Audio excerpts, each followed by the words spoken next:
Hey, it's me, Destin. Welcome back to Smarter Every Day. So did you know that in the 60s and 70s, when the astronauts went to the moon in the Saturn V rocket, they actually left experiments on the surface of the moon?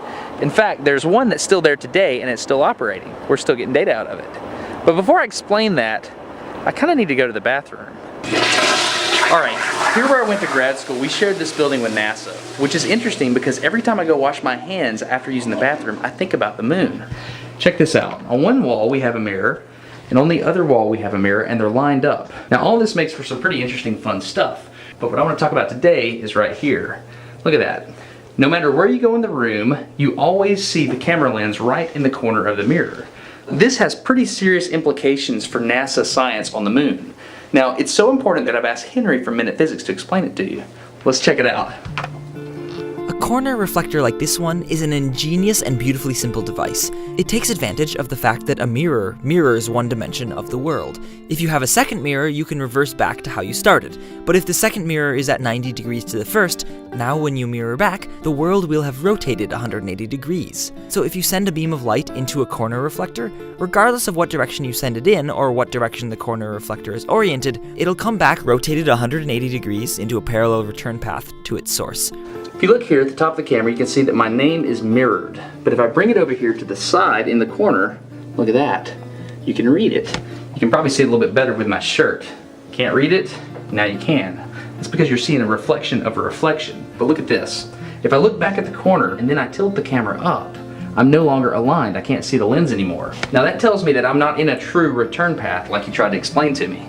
That's because those mirrors are only reflecting in the two horizontal directions. There's no mirror reflecting back to you in the vertical direction. If you have a third mirror at a right angle, everything will be mirrored, reversed, and mirrored again, so your name will be backwards. But at least now you can move your camera or eyes around however you want, and as long as you can still see all three mirrors, you'll see a reflection of yourself in the middle. Mathematically, if you want to reverse a vector, you need to reverse each of its components, and so you need 3 mirrors to get full retroreflection in 3D. 1 mirror for each dimension. Oh, this is just like the reflectors on the road. If you look real close at this one that my wife hit with a lawnmower, you can see that they're actually just little bitty corner reflectors. Exactly, but those are imperfect. On purpose, because a high-precision corner reflector would bounce the light back to your car's headlights and not your eyes. Oh! Well, I just happen to have an array of high-precision corner reflectors here with me in Germany. And what's that? It's Johan, the laser guy from the Netherlands. You remember him, right? This corner reflector is so precise, I can set it here on this bridge, go all the way upriver to the next bridge, hit it with a laser, and I'll still get a reflection even though it's snowing. Check it out. What are you doing, Johan? I'm warming up my laser.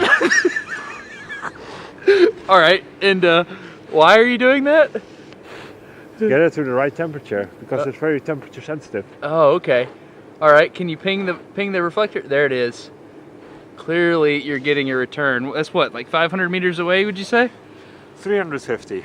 How do you know that? I counted steps. Okay, so here's the question.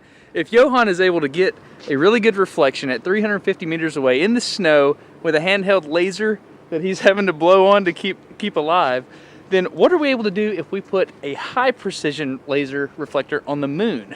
In fact, that's what Apollo did. What was it, Apollo what? 11, 14, and 15. Apollo 11, 14, and 15. They put retroreflectors on the moon, and we're still using it for experiments to this day.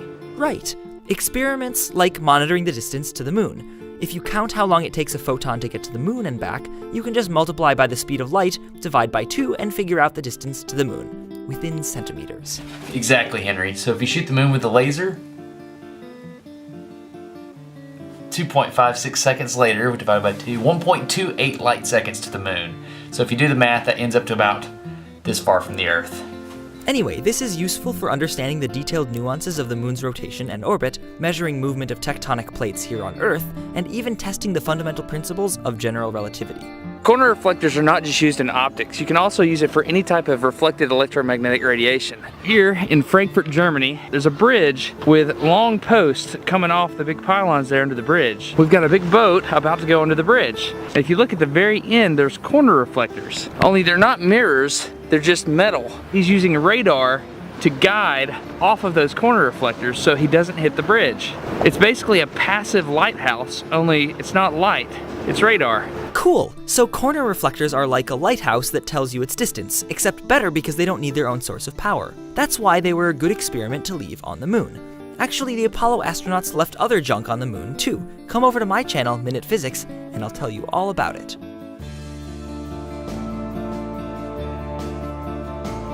That's how the Apollo guys went to the bathroom in the command module. How'd they do it on the lunar module? I imagine it's fairly similar. Oh. Probably left on the moon. Do you realize there might be... There might be poop on the moon. We gotta think this through. Wow.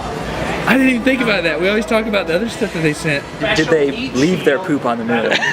I imagine they must have, because like, why would you bring that back? When I go hiking, I try to find the perfect spot. That guy has won that game. That's like the most distant porta-john. Is the most moon? distant porta-john are the lunar landers on the moon.